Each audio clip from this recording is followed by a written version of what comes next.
21 जून का दिन धरती का सबसे बड़ा दिन माना जाता है। इस दिन सूर्य सबसे पहले निकलता है और सबसे बाद में छिपता है, और योग भी मनुष्य को दीर्घायु प्रदान करता है। इसलिए 21 जून को अंतर्राष्ट्रीय योग दिवस के रूप में मनाया जाता है।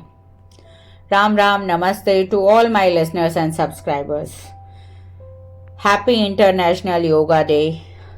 योग और मॉडर्न लाइफस्टाइल के अकॉर्डिंग योगा। संस्कृत शब्द युज से निकला है योग, जिसका अर्थ होता है जोड़ना आत्मा को परमात्मा से। भारत की 6000 साल पुरानी संस्कृति में योग साधना का महत्व सर्वोपरि रहा है। यह सिर्फ पोज और ध्यान से कहीं अधिक है। यह केवल शारीरिक आसनों से कहीं अधिक है, क्योंकि यह स्वास्थ्य के प्रति एक समग्र दृष्टिकोण है जो श्वास, व्यायाम, ध्यान और नैतिक सिद्धांतों को एकीकृत करता है। हमारे प्रधानमंत्री नरेंद्र मोदी जी ने 27 सितंबर 2014 को संयुक्त राष्ट्र संघ की महासभा में योग दिवस मनाने का प्रस्ताव रखा। 177 देशों के द्वारा इसका समर्थन हुआ और अंतर्राष्ट्रीय योग दिवस की शुरुआत हुई। इस वर्ष यानी कि 21 जून 2024 में अंतर्राष्ट्रीय योग दिवस की थीम है स्वयं और समाज के लिए योग, योग फॉर सेल्फ एंड सोसाइटी।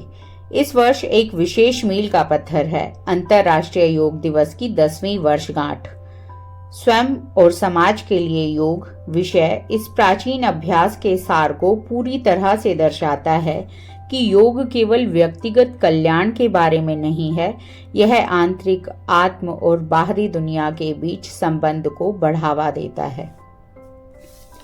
योग का जिक्र हो और महर्षि पतंजलि के बारे में जिक्र ना हो, ऐसा तो संभव ही नहीं। महर्षि पतंजलि को फादर ऑफ योगा कहा जाता है। महर्षि पतंजलि ने योग के 195 सूत्रों को प्रतिपादित किया, जो योग दर्शन के स्तंभ माने गए।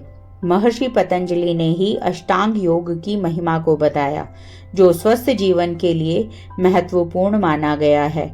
अष्टांग योग के 8 तत्व हैं: यम, नियम, आसन, प्राणायाम, प्रत्याहार, धारणा, ध्यान और समाधि। भारत तो हमेशा से ही योगियों की धरती रहा है।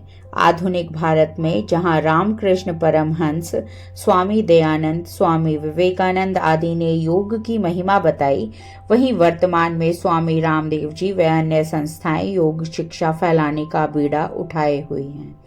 पिछले कुछ समय में योग पूरे विश्व में काफी प्रसिद्ध हुआ है, क्योंकि जहां जिम करने से सिर्फ शरीर स्वस्थ रहता है, मांसपेशियां मजबूत बनती हैं, वहीं योग हमारे शरीर के साथ साथ दिमाग को भी स्वस्थ रखता है।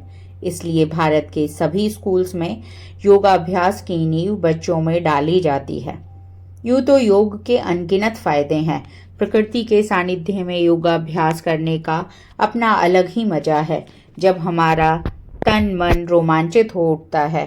योग हमें तनाव मुक्त करता है, जो आज के समय में बहुत बड़ा चैलेंज है, क्योंकि मेडिकल रिसर्चेस से पता चलता है कि आज हर दूसरा व्यक्ति तनाव में है। योगाभ्यास शरीर को स्वस्थ और सुंदर बनाता है, साथ ही आज के समय की लाइफस्टाइल डिजीजेस को कंट्रोल और क्योर करने में भी हेल्प करता है। सो योग अवश्य करें, स्वस्थ रहें, मस्त रहें। Thank you for listening me.